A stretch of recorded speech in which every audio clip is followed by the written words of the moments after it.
thousands of aspiring authors teamed up with Christian Faith Publishing to publish their book, because Christian Faith Publishing is an author-friendly publisher who understands that your labor is more than just a book. We provide authors freedom and flexibility throughout the publishing process, professional book editing, award-winning design, and some of the highest royalty structures in the publishing industry. And as always, you will retain 100% of the rights to your book. I was looking to find a company that I could trust, one that assisted in the editing process completely. The most important qualities that I was looking for was a publisher who was honest and upfront, no hidden costs or fees, and owning the rights to my own work. Christian Faith Publishing will publish, market, and sell your books in all major bookstores, online booksellers, as well as specialty Christian bookstores. Call for your free author submission kit. 800-978-4812. 800-978-4812. 800-978-4812. That's 800-978-4812. Here's important new information from the Diabetes Solution Center for you, a family member, or a loved one suffering with diabetes. If you have lost your provider, or if you need a provider for diabetic supplies, you may qualify to receive your diabetic testing supplies now with little or no out-of-pocket cost, regardless of your age. All you need is Medicare or private insurance to be potentially eligible. Call the Diabetes Solution Center right now for details. Just takes a couple of minutes. Our friendly, knowledgeable agents will give you free, no-obligation information, handle all the insurance paperwork, and make sure your supplies are delivered directly to your door for free. Call U.S. Medical Supply 24 hours a day. 800-597-9323. 800-597-9323. 800-597-9323. Call right now. 800-597-9323. Let's be honest. Wheelchairs are heavy, bulky, and ugly. If you carry a wheelchair in your car to take care of a loved one, you know how hard it is getting that clunky, old-style wheelchair in and out of your car. Introducing the Feather Chair Wheelchair. At 13 pounds, it's the world's lightest wheelchair. It folds in seconds and fits neatly in your trunk, backseat, or closet, so you can take it everywhere. And it's only available right here. Order yours today and get a free wheelchair case, a $50 value, yours free. The Feather Chair. The world's lightest wheelchair is just $4.99 with easy payments as low as $16 a month. Sorry, no Medicare or insurance accepted. So call right now to order yours. 800-823-5826. 800-823-5826. 800-823-5826. That's 800-823-5826. If you are trying to quit drinking or doing too many drugs, listen to me. You don't know me and we'll never meet. I had a problem like you once. I drank and used to party a little too much till it got out of control and almost ruined my life. I realized I needed help to fix my problem before it totally destroyed me. If you've tried to fix your drinking and drug problem and you know you can't do it alone, you need to call the National Treatment Advisors. They'll immerse you into a 30-day program to replace your old habits with new habits and totally change your life. And if you have PPO private health insurance, the entire program may be covered. Fix your problem right now before it gets any worse. Get clean. Call now and learn more. 877-247-1581. 877-247-1581. 877-247-1581. You're listening to Joco Community Radio. Nowhere but Texas, that's where I'll be. Get home's the answer to all my dreams. And I know one thing, God calls me. Nowhere but Texas is where I'll be.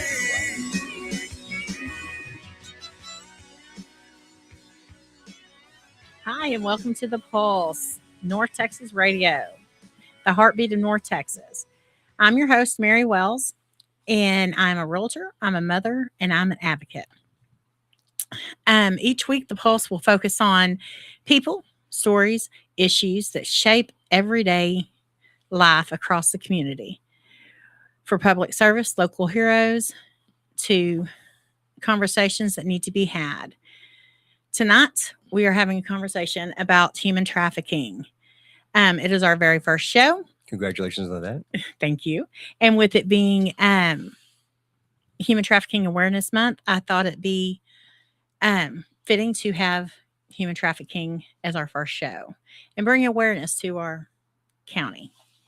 So today I'm here with Mr. Tim Good, our district attorney of District 58 district attorney. Thank you, ma'am. And I am here with Jason Buchanan, who is the investigator with Johnson County.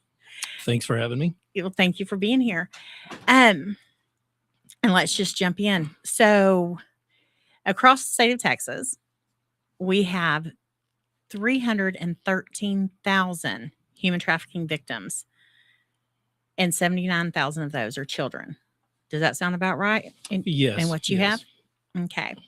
And those are the reported cases. And Those are the ones that's- we know about, which we'll get into later, but those are the ones we know about. Exactly. And that's what I was saying. Those are just the ones that were reported to the Human Trafficking Hotline. Those are not the ones that are not reported on a daily. So, Or something that we will also get into in just a little bit is when we encounter someone who's being trafficked, if they don't want to be saved and they won't admit that they are trafficked, then that doesn't count as a statistic of someone who's being trafficked. exactly. It is it's a shame when that does happen, though. Indeed. And I know that you run across that a lot. And so, in North Texas, just so we can put this out here, North Texas is the second highest in Texas after Houston. So Dallas is the next one in the surrounding areas, and they just call it North Texas. And we have 35% of the cases in North Texas of human trafficking. And sex trafficking of children is what it is what we have 35% of. So as a DA, what are you seeing when it comes to prosecution?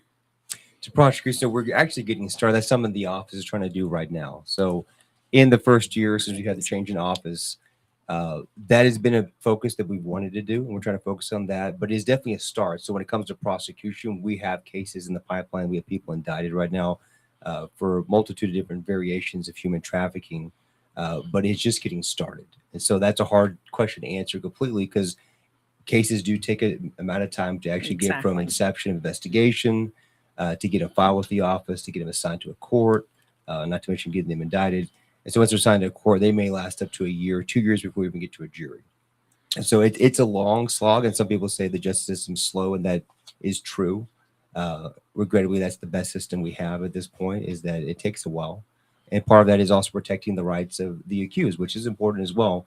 But at the end of it, I'm glad to say that the cases we've worked, not the human trafficking ones, we're still getting those through. But past cases of continuous sexual abuse of children, murder cases, we do get justice in the end. It may be delayed, it may not be perfect, but that is our goal, is that we will do everything we can in the end to find justice for those victims. Yes, and I tell you, I have seen some of your success, and I'm very pleased, very I pleased. appreciate that. Thank you. So Before we go too far, do you mind if I give No. the Department of Justice definition of human trafficking? That way Please. people are completely familiar with what we're talking about. So the Department of Justice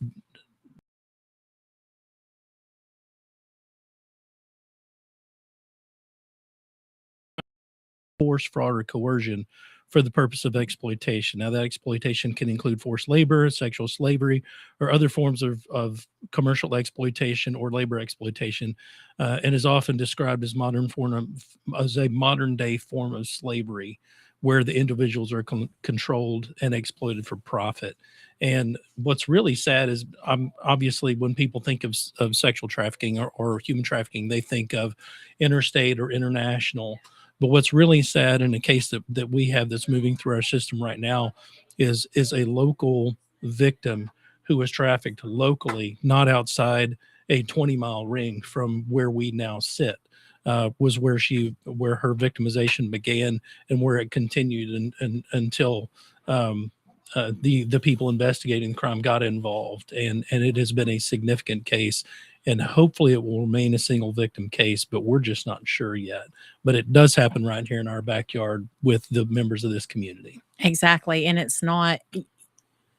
When we learned about human trafficking and what it was, of course, we learned the hard way. Our daughter was killed from a human trafficker, and but when we learned what it was, and we always thought it was the white van pulling up and stealing your children. And it's not just that. I Right. mean, that does happen, but it's not that. It's your family, it's friends, it's people you trust that can traffic you. And that is precisely what occurred in this particular case that I've mentioned that's moving through our system right now.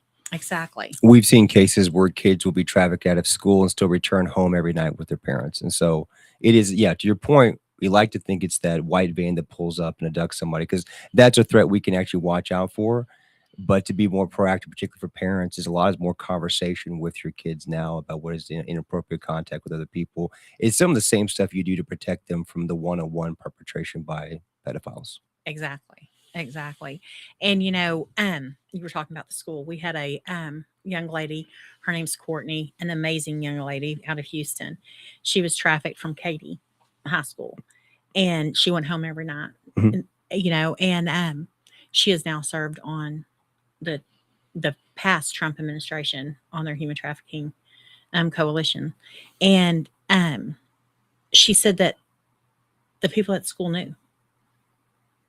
They knew what was going on, and just no accountability for it. And so her story is a sad story. It happened years ago, but she has all the success now. She's an amazing young lady, and she goes and fights with us at the Capitol to get bills passed. And she's just amazing. I do want to jump in on that. So Katie is saying that people at the school knew, right? And so I think there's two parts to that. One is maybe there's a chance in her specific situation that people actually knew were complicit to it. I think another thing you advocate for, a lot of people in the human trafficking advocacy side advocate for, is training for people, because it may felt like to Katie that people should know, Exactly. because it's so obvious to her what's happening. Right. But for most people, they're not aware of the signs of someone being trafficked, right? Right. And that's why it's a big deal. The mandatory training they're having, pushing out for law enforcement to have, for special certain professionals to have, and say these are the signs of human trafficking. And so one of the things is kind of like when you see a VW bug drive down the road. The first time you see a bug, you see more of them all the time, right? It's the same thing. I think once we get more training for the average citizen and the professionals in those positions, that they are going to be going, okay, now that I have the information, I'm armed with what to look for. I think we're going to have more instances of people where Katie is going to actually, they're going to see that and go, I know what it is. I know what my eyes are seeing, but unless my brain can process it, Right. they're going to know exactly what's going on. And hopefully in those situations for other girls like Katie to step in and say, we're going to stop this right here. Right. And like I said, we didn't know what human trafficking was. Right. And we were trained parents. And so we knew that the training wasn't there. Mm-hmm. And that was our big goal, is to get it to where human trafficking awareness is out there. And it's still one of my main goals, is to make sure that everyone is aware of human trafficking, know what to look for. So that's what I'm here. I'm going to ask Jason. Jason, give us some signs of parents can know what to look for with their kids. It's a tough question, because it manifests in different ways in different people. The first thing that I would look for as a parent is, and this is more of a prevention than it is as a sign. If you have an open avenue of communication with your kids, if you're talking to your kids, and if you know their routine, if you see a break in routine and communication, if they're not talking to you, some of that's just normal teenager. But when it moves beyond, my daughter is mad at me, she doesn't want to talk to me right now, when it gets to a point where it is a recurring theme, that's when you're going to want to dig in. If you're sending your kids with their books and their lunch, and they're coming back and their books and their lunch haven't been touched, where were they all day? Open those avenues of communication with your school too, because if they're not showing up where they're supposed to be, or if they're coming in the house, throwing their things down, going to their room, or just going to the room, shutting the door, and they're going to sleep, and then they wake up in the middle of the night and eat when no one can see them, they're leading a separate life that you're not aware of, and you need to intervene and go, okay, let's talk about what's going on with you, because this is not normal. And they may want to tell you, but they may be afraid to. You're not going to know if this person has threatened your child. I will kill your whole family, because that happens. And I'm sorry to put it so bluntly, but that does occur. It needs to be said. Yes. So, I mean, things, everybody has a routine. And when you start seeing things that are out of routine and out of character, that's when you need to start, and not just for your own kids, but for other kids, like your friends' kids. Maybe your friends aren't as attentive to their children as you are, and you see a difference in pattern. You can talk to another parent and go, "Hey, I notice, your daughter is acting a little different. Is she okay? Is there something we can do?" And if you get nothing there, then you can talk to your kids and say, "Hey, can you talk to Valerie and see what's going on with her? Because something doesn't seem right. Check in with your friends." Exactly. And getting back to the training that we were talking about, Mhm. I think it's my opinion, and I feel like that eventually legislation is going to have to pass. It's going to force it.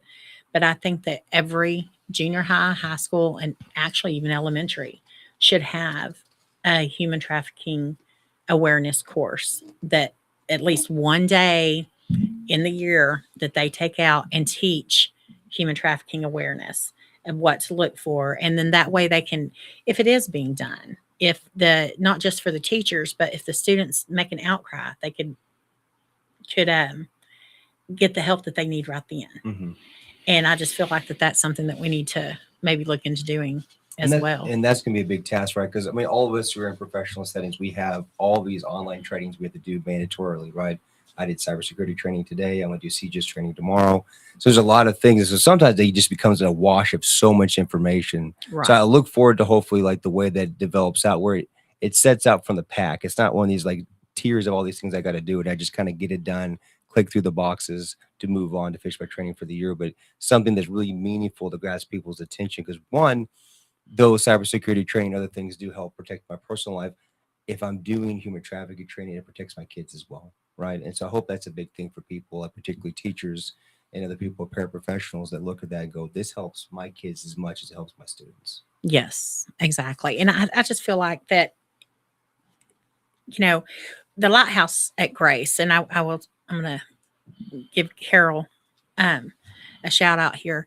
The Lighthouse at Grace, they teach a great course about human trafficking, and they teach you what to look for, and they teach you parents. So I would tell everybody to look for Unbound or the Lighthouse of Grace to try to get an education class, or get a hold of me and we'll come out and teach you from breaking the chains. We'll come out and teach you what to look for with human trafficking.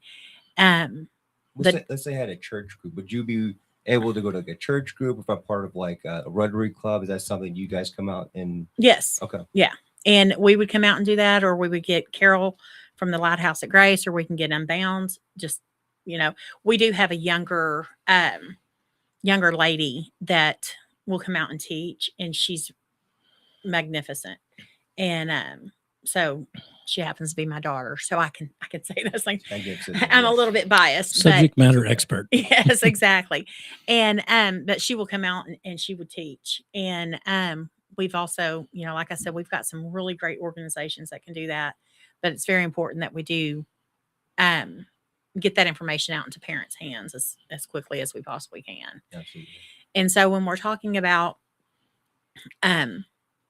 education, and we're talking about the processes that it takes. So do you know how long it takes, either one of you, how long it takes from the time a girl is missing until we've pretty much lost her? I have no idea what that time frame is. I mean, I would think, depending on the circumstances, like we were just talking about trafficking, where they're coming to and from, if it were an abduction scenario, I would say minutes to hours. I would say 2 hours or less. Yeah, that's what we first learned, is whenever someone was actually taken, if it was an abduction, they could get them out of the country within 45 minutes or on a flight out of the country. But now airlines have been trained to see human trafficking in a different light, so they can know what to look for too. But that's what we were learning. I ran home and I told him, I said, "Oh my God, 45 minutes, somebody," and it was just, for any yeah. And I was floored by everything I had learned about human trafficking from this course that I forced my daughter and her friends to take, self-defense. And that's where we learned about human trafficking. But we, with that, the things that we were learned, it was just shocking to me. And then going through the prosecution phases. And, I've asked you a lot of questions. I've come to you and I'm like, Tim, is this right? Is this, is this the way things go? And how are you seeing the prosecution phases of this? Of like, we had talked about this earlier. A trafficker. I know now it's a first degree felony, and I know that you have to go back to the dates that they were first arrested. But now, let's say today, would you make a deal with anyone that was a trafficker, or would you make them go to trial, or do you have that? So that's a very complex question. So beginning September 1st of this year, all trafficking is first degree felony, which is a really big deal. So Texas, I want to say it was the early 2000s, maybe 2003. Texas kind of had, I think it was first trafficking statute that came on board. And then from that point, we've kind of gone on until about 2023, 2024, when they were all kind of, most of those locked into second degree felonies. And when we're talking about that, it means you're eligible for probation. If you do get prison time, you get a minimum of 2 years up to a maximum of 20 years. And that's a number either set by plea deal or a number set by a jury trial or a bench trial by a judge. So but if you think about the gravity of what trafficking is and what the punishment range is, 20 years being capped at that, it seems wholly inadequate, right? And that was the big push this past legislative session was we can't have this kind of minuscule, which feels, 20 years is a lot, but it's still, for this type of conduct, a slap on the wrist, right? Exactly. And so increasing all of the ranges to first degree felony, it opens it up. So first degree felony, still trafficking is a little different, but just say in general, first degree felonies, you can be eligible for probation. A lot of these trafficking offenses, you are no longer eligible for probation. And also a lot of them, depending on the circumstance, are not eligible for parole either. Right. So that's nice as well. But first degree felonies, it's minimum 5 years in prison up to life in prison. And so now the range is there to really give that toolbox to address this particular trafficking situation. So to answer your question about would we, at the DA's office, make a plea offer to someone trafficking? It's possible because there's a lot of reasons in there, right? You could have a victim that's trafficked and for whatever reason, it's hard to testify. And the one things we never talk about kid cases, sexual assaults of kids, anything involving a child where they've been victimized in any form, physical, sexual, whatever it may be, you're re-victimizing them in a large sense by having them come back. Now, that's not saying that's not going to happen. Our DA's office, a lot of DA's office, we were very good about working with kids and working multiple times to help them prepare to testify. Right. Because you think about it as an adult, like no one wants to speak in public. And then this is not speaking in public. This is being almost cross-examined, scrutinized on the stand as a child by adults, right? And not to mention, this is the thing most people don't realize is that the perpetrator is still going to be in the courtroom. So that child is going to be present in a courtroom with the person who has trafficked them. And that's the confrontation clause of the Constitution. So it is required by law for that to happen. Exactly. And I had thought about trying to get something taken care of to where they didn't, but it's in the Constitution. It's in the Constitution that there are ways judges can make special findings to have screens and things like that. There's also some power to it when a child could sit there at 12 years old and talk about what happened and say, that man right there, and there's some power to that child as well, that moment to say you, because to be honest, when we were there in trial, that defendant never expected to be there. Right. That's the thing I love so much about trial. That defendant never expected to be there. This was all done in secret, in the dark, on the peripheries of our society. And for them to be in trial, they never expected that moment. And you can see a lot of times a physical change of demeanor when the child walks in, because they didn't expect that child to be there, because that child was not supposed to have a voice. Most of the abuse of children is involving trying to take their voice away. And so for them to be on the stand, it's the first time that power dynamic is shifted from the defendant has been in complete control of that child to now the child is completely in the driver's seat. That is, and that's amazing. That's an amazing feeling, and that's an amazing to see. Actually, it is tremendous, and so on that, sometimes that's a big healing moment for the child. But to get back to that question, would we offer a plea deal? Yes, each case is different. Some cases, depending on what it is, in some cases you can really prove up the trafficking. The child needs to be present to testify for some, but the entire case is not on their shoulders. Right. That's the great thing about law enforcement. You have all this support, all this other evidence, where the child just needs to be there to say, this one specific thing happened to me, but I have all the other proof outside of that. That is. So it's a case by case basis. But what I easily give someone I don't think you probation would at or, all, no. or a plea deal just to make a case go away. No, Yeah. it would be a calculated decision. Say this is the best way to achieve justice, not to move a case, but for this particular victim. Right. And prior to this law, I testified about it at the Capitol when we had a young man that was trafficked, and sweetest kid ever, but his perpetrator got 10 years. And before he had already spent all of his time, a lot of time in jail. So before he even, because he had 2 for 1 being in the jail, but before he even got to the prison, he was up for parole. Yeah. And that was just heartbreaking, you know? And so that kid felt like, why did I do all of this? Why did I have to go through all of this just to have him? He's walking away free. And I still have, you know, I have to live with this. The entire life to remember what happened. Yeah. And so to me, you know, that one wasn't a fair deal. And I had talked to legislation about that the day at the committee when we were there. And, you know, we re-traumatized that child for a third time, because first it happened, then he had to go to trial, and then, you know, he was traumatized whenever he heard the sentencing. Right. And so it was heartbreaking for me to see. So I am glad that we were able to get it's SB 1212 passed this year, thanks to Senator Paxton. And so I was very proud of that. That was a big accomplishment. And No Trafficking Zone, Jacqueline Oleto, her and Courtney, the young lady from Katy, Texas, I was talking about, they came and testified. It was amazing. It was an amazing thing. And so did Matt Shelton from Freed People. And to speak to that young man situation you talked about, so likely at his trial, the max they could get is 20 years. And so when we're doing plea negotiations, you do look at, like, if I offer you the max, if I say, you know, Mary, you've been charged with the crime, the offer's 20 on a 20-year sentence. You're going to go to trial because you're like, what? Why would I risk getting the max by just pleading to it? Maybe a jury's going to give me less.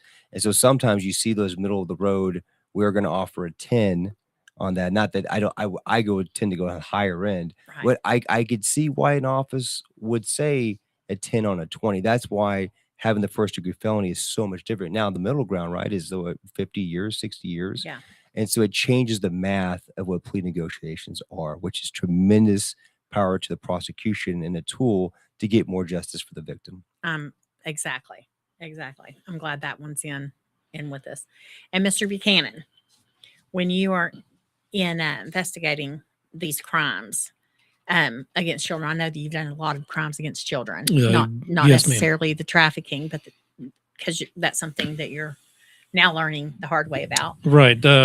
Baptism of fire on this one, but you know what? I'm here for it. I'm all in. Exactly. So whenever what do you run into when, I mean, I know the heartbreak of the child, but whenever you're doing the investigation, is it usually just one victim, or are you finding that there's more than one victim out there from the same trafficker? So looking at it from the standpoint of an investigation, you see everything across the board.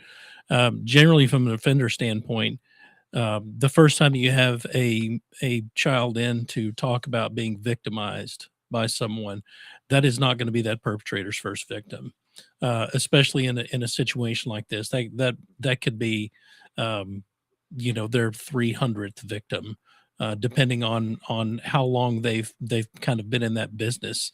I was recently reading some literature on the interviews of some of these offenders under duress once they had been convicted, and they would admit to 3 victims, but then once they were faced with the possibility of a polygraph on the number of victims they had, the average was 73, which is an incredible number. But in a trafficking situation, you don't know which level you're dealing with. You don't know if you're dealing with the top of the pyramid or the guy on the bottom, and the guy on the bottom may just be the one that goes out and grabs them and delivers them. So he could have had hundreds of victims that he went out and retrieved for whoever's next in that trafficking pipeline. And it is a pipeline. Oh, yeah. It's intended to grab people and move people for a specific purpose. Exactly. And so we have about a minute left before we go to break. But when we come back, I want to talk about the resources that are out there that y'all know of, that we know of, that can help victims get help, which number one is called the hotline. And the that is a big one. And it's the National Human Trafficking Hotline. And that number is 1-888-373-7888. And you can also call the Lost and Exploited Children from 1-800-THE-LOST to get help with either way, one of those. And definitely call 911 if you see something. That's our biggest deal, is I like to tell people, if you see something, say something. And it doesn't matter how big or small. Just if you see something, say something. Absolutely. And we will be right back.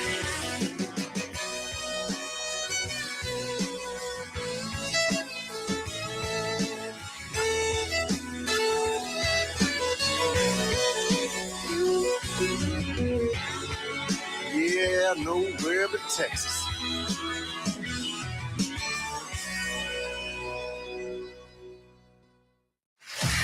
Attention all business owners and creative minds. Do you need a unique and personalized touch for your products?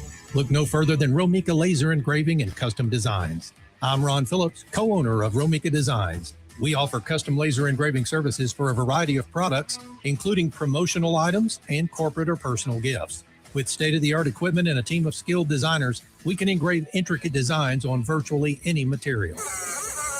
Whether it's a special message, a company logo, or a custom design, Romika Laser Engraving will help you make your mark. And the best part, our prices are affordable and our turnaround time is quick. I couldn't be happier with the work Romika Laser Engraving did for me. The engraving on my product was precise and exactly what I wanted. So don't wait any longer to add a personal touch to your products. Call Romika Laser Engraving and Custom Designs today at 817-400-4040 or visit our website at romikadesigns.com. We look forward to helping you make your mark. Hey travelers, do you want to save money on your next flight? Then pick up the phone and call. That's right, call, because the best prices are not online. They're with SmartFares. See, SmartFares has special deals with the airlines. When they have unsold seats, they use SmartFares to fill them. So you get airline tickets at ridiculously low prices. Our prices are too low to publish online. With the extra money you'll save, you can book another trip or treat yourself to dinner or shopping. So stop searching all of those travel sites to find the lowest price on your next flight. Let one of our SmartFares expert travel agents find ridiculously low prices for you. Call SmartFares today and get the best price on your next flight. Guaranteed. Also, save up to 50% off business and first class tickets. 855-325-1820. 855-325-1820. That's 855-325-1820. The voice of Johnson County, Joco Community Radio. Nowhere but Texas. That's where I'll be. It holds the answer to all my dreams. I don't want them, but God calls me. Nowhere but Texas is where I'll be. Hi, and welcome back to The Pulse. We are here today with Tim Good and Jason Buchanan. We are talking about human trafficking. And before we go into the second segment, I want to give Jason a chance to tell us about his career, and I'm going to also pass it over to Tim after that. All right. So my law enforcement career actually started here in the city of Burleson. I worked for Burleson for a number of years. I spent, oddly, my first 5 years, I was assigned to the stop at that time narcotics task force. Now it's evolved into a major crimes task force. And the first almost 5 years of my law enforcement career, all I did was buy drugs and guns and do murder for hire stuff and fun things like that. And it's an unusual introduction into law enforcement that doesn't really happen anymore. And then I came back, and the quickest way to make a captain at a police department nervous is to take a guy straight from narcotics and put him into a patrol car, especially when you have a major thoroughfare that runs through the city, because he's doing interdiction. And that makes captains nervous. So they got me out of patrol and into criminal investigation as quickly as they could. And the newest guy gets what no one wants, and what no one wants to do is investigate crimes against children. So I started here in Burleson, and I worked, and it was incredibly important to me because no one wants to be the guy that screws one of those things up. So for the next 4 years, all I did was investigate crimes against children and some other street crimes and juvenile crimes. But I really found a passion for it.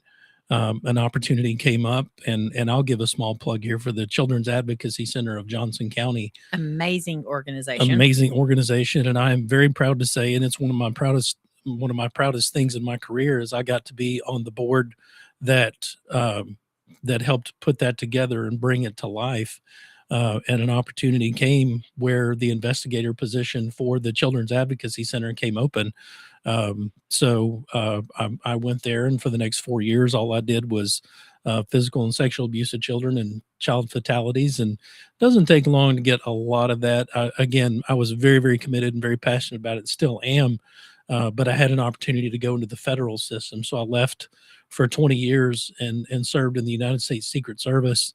And when I retired from there, New Year's of 2024, I had been talking to Mr. Good about a job here in Johnson County, and I'm passionate about the community. I'm passionate about the job. And I said, if I can work these cases and make some impacts here, I want to do it. And the spot opened up, and I came back here to what I consider, home.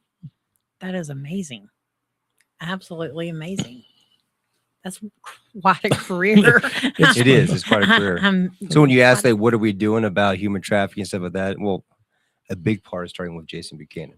That is getting amazing. Investigators who have amazing skill and ability to come partner with the DA's office, become part of the DA's office, so we can actually, 'cause if you think about local police departments, you're really responding to calls that you're going on. So to be able to target and work with these bigger cases, bigger rings, it requires specialized units. And so the DA's office is trying to do that and fill that void, because right now there is a void. And so having people like Jason Buchanan and other investigators step into that void and address the issue head on. Exactly. And I appreciate your service. I am proud to do it and wouldn't change a thing about it. That is amazing. And you, sir, tell us some more about, I know that you're district attorney here in town. So I haven't done anything amazing like Jason, right?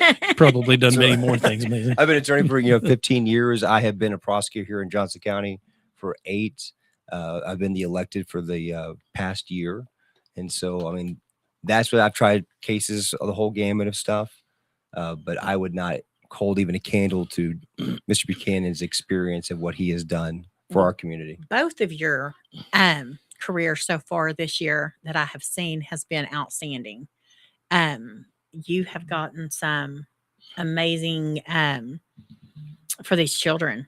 You have gotten some amazing sentences, and I really appreciate that. I appreciate it. So as a politician, I'm supposed to take credit for all that stuff, but to be honest, it's my limited role in that is creating hopefully an environment within the office that freed up our team to get those achievements and get those, because that is our assistants, our clerical staff, our investigators, everybody working together to achieve that. So that is not exactly, like I said, as a politician, I'll just take credit for everything. But to be honest, it is just me freeing up the ability for those people to get that done. Right. And you do a wonderful job. Everybody has talked so highly of you. I appreciate in that. the DA's office. As if I can throw something in on that, yes, as someone who moves around in that environment every day, he does do a spectacular job of creating the environment to let those things happen. I told him when I first came in, I said, there's going to be a time when you have to grab me by the back of the shirt and pull me back, because I will get in front of my skis a little bit. And he said, until that time comes, get out there and I will know when to pull you back. It hasn't happened yet. And he treats everyone in the office like that. One of my things that I used to say to my friends and my job that I just retired from is I would say one team, one fight all the time, because it is one team and one fight. And that really is the environment that we have in the district attorney's office now. It is one team. We are in it for one fight, and that fight is for justice for the victims. These are the ones that we talk the most about, because I'm not going to say that they're any more important than any other victims, but these are the ones we concentrate on, because if you're an adult victim of a crime, you can speak up for yourself. But these victims, Can't. they are not. They don't feel empowered to speak out until the dust clears and they get to make that victim impact statement to the person that has victimized them. Exactly. So you had mentioned the Advocacy Center earlier. So Yes. that is one of our that we do have in our Johnson County. We do have the Advocacy Center. It's an amazing That resource. it is an amazing resource for getting help with the sexually assaulted victims, and not just trafficking victims, sexually assaulted victims as well. And physical abuse. And physical, yes. We were there many times. We're foster parents, so we were there a lot with the kids that we got. And also we have Unbound. Unbound is a wonderful organization as well that helps. I think y'all have done some work with Unbound before. Recently in a case that an ongoing case that we're going to talk a little bit more about, we've had Unbound ready to respond. Yes. In some of those cases. Exactly. And breaking the chains. I'm partial to breaking the chains just because I'm a part of it. And we've worked with you before as well. And then what other resources are y'all finding that's been a big help? I mean, that's a big part of kind of developing our space in the human trafficking fight, right? Because we can do everything that we can from a law enforcement standpoint. Law enforcement, we can investigate, we can arrest, we can, for lack of a better term, rescue someone from that environment.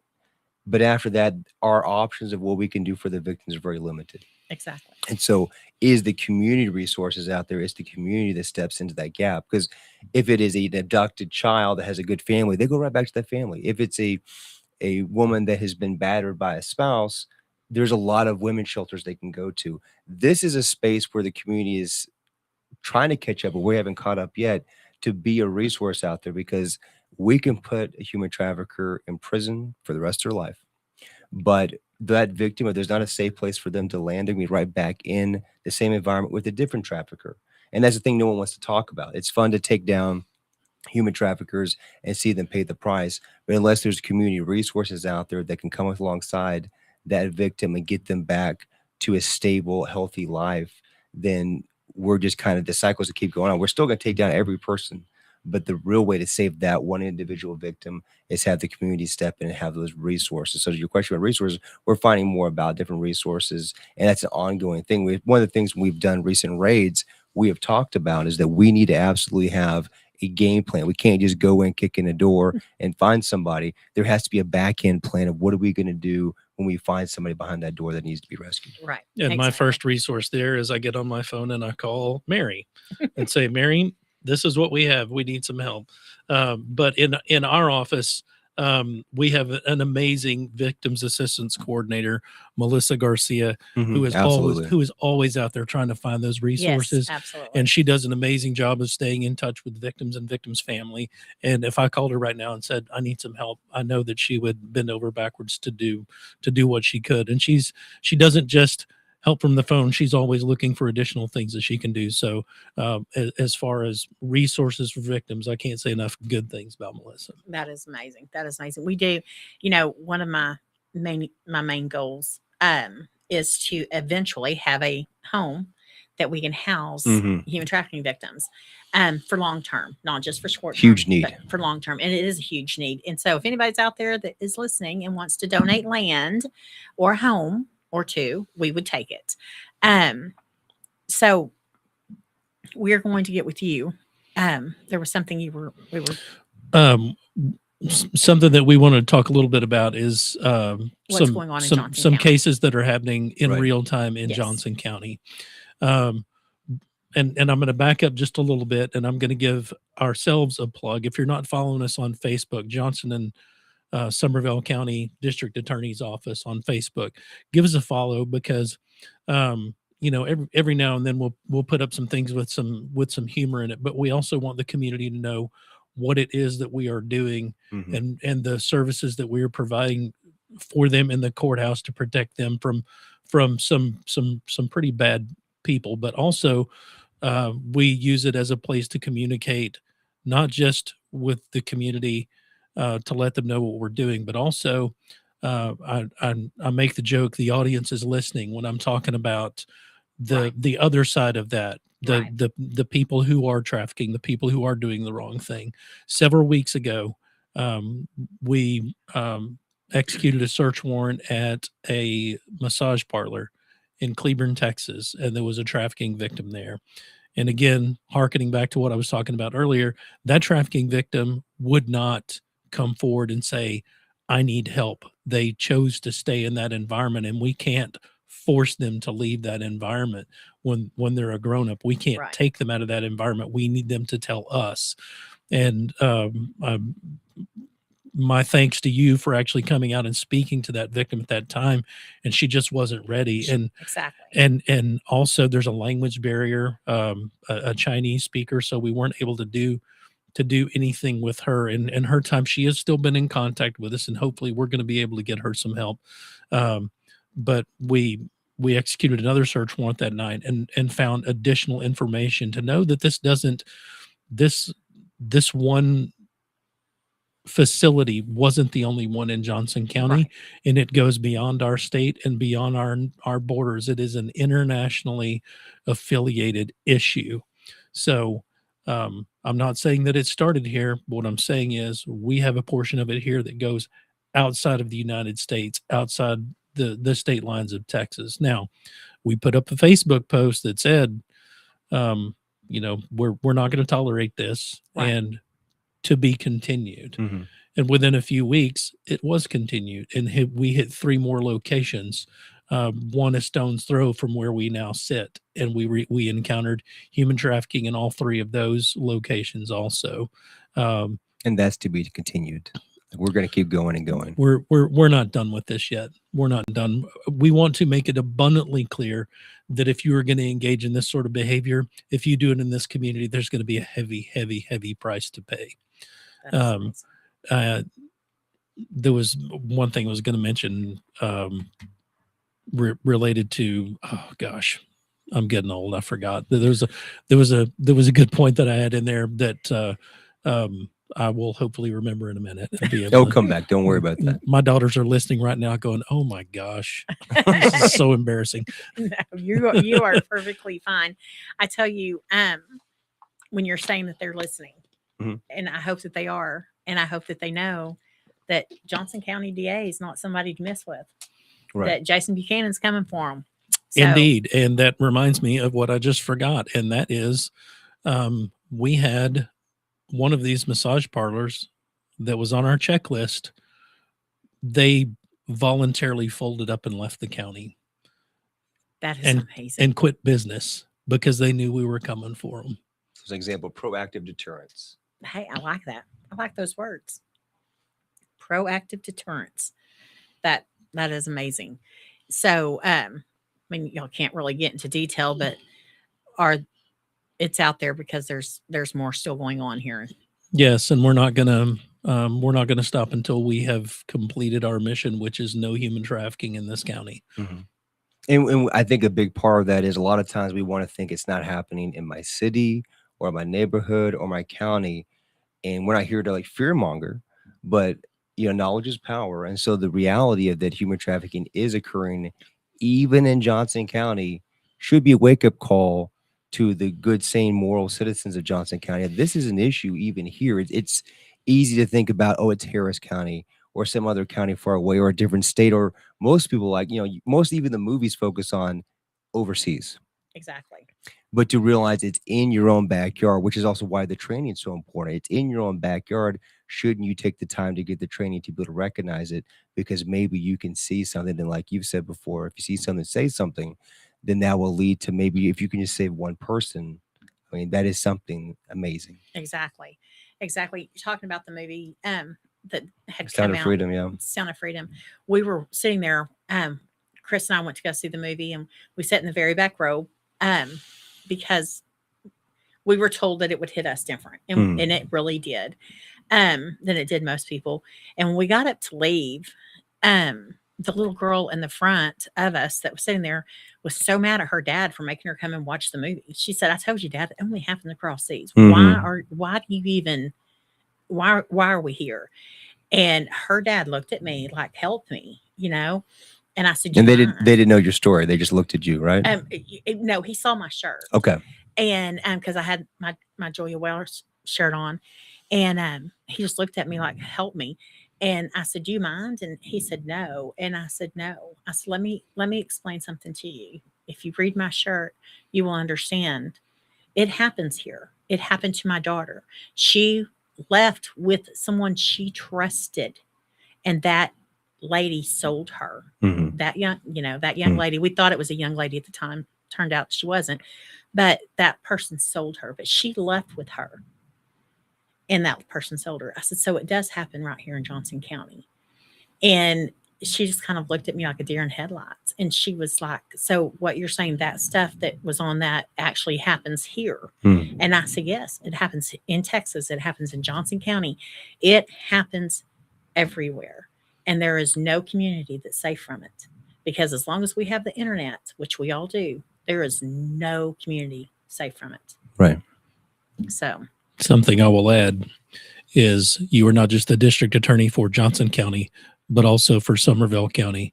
So I don't want anyone there to get too comfortable, because we're coming for them too. That's correct. there you go. There you go. And hopefully, and I'm just going to throw this out here real quick. Hopefully I will be the state representative for District 58 eventually.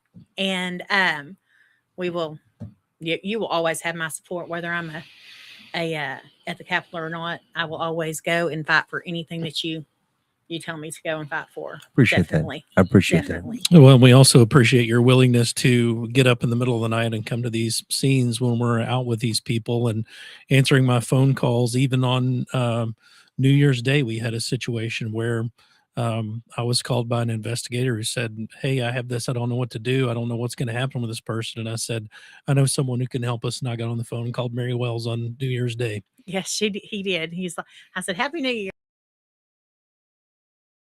And he said, well, Let's see if you're going to think that after we have. I'm always to help any child. Appreciate it. Any adult victim. I'm always willing to help, whether it's human trafficking or anything. But it has been an incredible journey since all of this started with Joy. And it's been amazing to see that we have a district attorney that's out there that's actually working these cases. And when we had went and spoke to someone before about Julia's case, we were told, oh, that don't happen in Johnson County. So you're kind of confused. And I said, well, no, it does. But okay, we have a district attorney that's handling it out of Collin County. And so we'll just wait and hear what he has to say. But like I said, I come to you now for everything that they tell me. I'm like, Tim, is this right? And you guide me. Yes. I appreciate the chance to do that. Yeah, because you're pointing out, like, it is hard to navigate the justice system. It is. And so there's a lot of things that come up. Is this correct? Is it the right way to do things? So yeah, anytime you have questions about that, I'm more than happy to talk to you. Okay. And he is actually out there on the scene. He will make the scene and see what's going on there. And we are very blessed that we have prosecutors who are willing to come out and take a look at the scene, so that when these things move from the back room to the courtroom, they can give a firsthand account of what they are prosecuting, because they were there to see it. Mm-hmm. That is, and that's in itself. I remember you telling me on the phone, or I saw you the next day after the very first. The first one, yes, ma'am. Yes. And you said, I just missed you. You were pulling in as I was pulling out. Yes, ma'am. Yeah. Going to the next location. Yes. And I was like, oh, wow. And that's when it stuck to me. He actually shows up. He doesn't just, oh, I'll get it tomorrow. He puts on the cape and he shows up. So somebody asked me, why I wanted to do you two as my first guest. And I said, because those are real life heroes to me. Those are the men that show up, they show out, they do what needs to be done to help protect the children of Texas. And that's what y'all do. And so I greatly appreciate everything that y'all have done. And I want y'all to know that. Thank you. I just wish we could do more, and we're trying to do more. But yeah, it's a constant daily battle and a challenge, right? Because as we talked about the numbers, we're way behind. We're not getting anywhere close where we need to be for prosecution or apprehension. I don't know if I had mentioned this or not, but it was 73,000 of those victims that I talked about earlier. 73,000 of those are children. That is ridiculous. Right. And those are the ones that we know. Correct. Like we said, those are the ones that we know about. Those are the ones that were reported. There's a lot more that we don't know about. There's a lot more that goes unreported. There's some that have been saved and some that have been rescued that haven't been reported. But those are the ones that we know. And are we ever going to know a real number?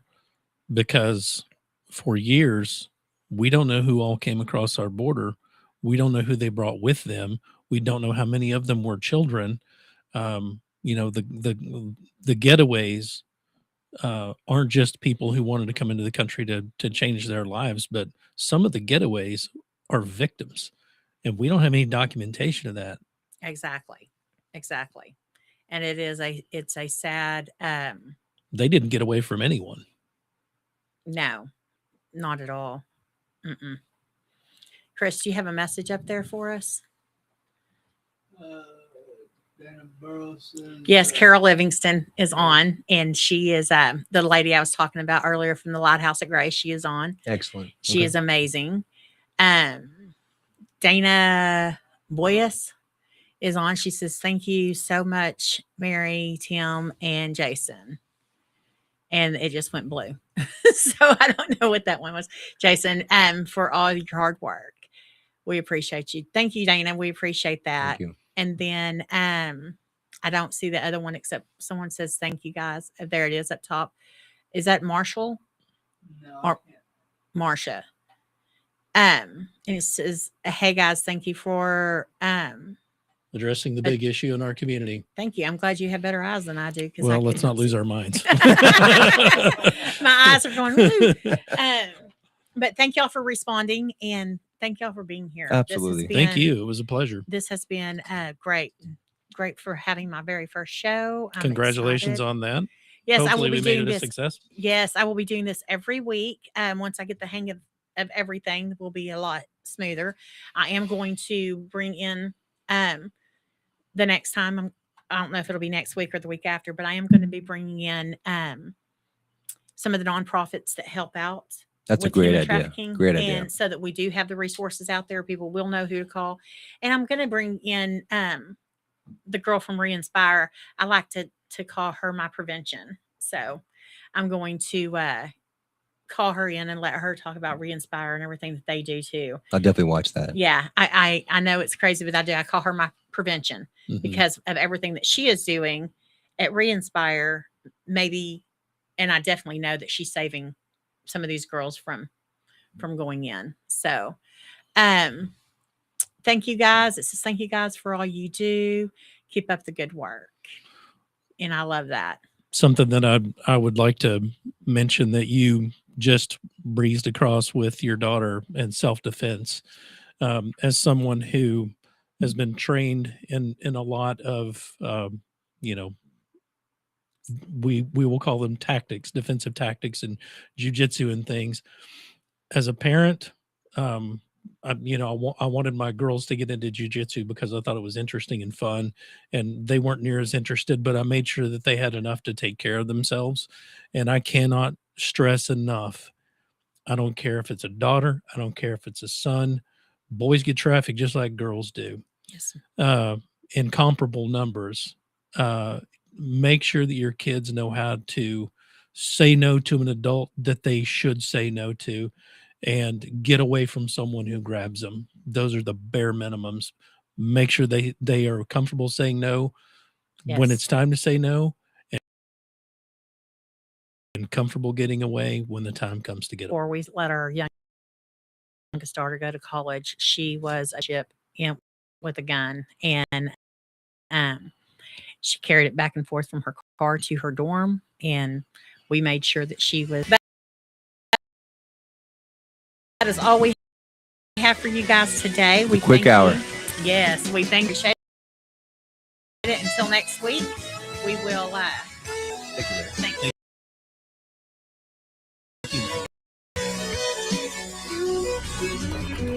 there nowhere but Texas.